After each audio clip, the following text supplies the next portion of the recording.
வரும். பாட்டு வரும். சப்ஸ்கிரைப் பண்ணிடுங்க, லைக் பண்ணிடுங்க, ஷேர் பண்ணிடுங்க. அப்புறம் சப்ஸ்கிரைப் பண்ணிவிட்டு கமெண்ட் ஹாய் சொல்லுங்கள். அப்போ தான் சேனல் முடியுமோ லாஸ்ட்டில் உங்கள் சேனல் நேமை சொல்ல முடியும். அப்புறம் நெக்ஸ்ட்டு சில பேர் சப்ஸ்கிரைப் பண்ணிடுங்க, ஆனால் கமெண்ட்டில் ஹாய் போடுறதே இல்லை. போன வீடியோ ஒருத்தவங்க சப்ஸ்கிரைப் பண்ணியிருக்காங்க, ஆனால் ஹாய் போடுறதுனால என்னால் சொல்ல முடியல. I'm sorry.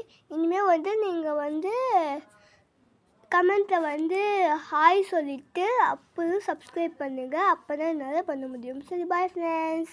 வீடியோ எப்போதும் என்னால் சொல்ல முடியாது. நான் வாதாடினா ஏதாச்சும் ஒரு வீடியோவில் நான் ஷார்ட்ஸில் சொல்லுவேன். சரி, பாய்.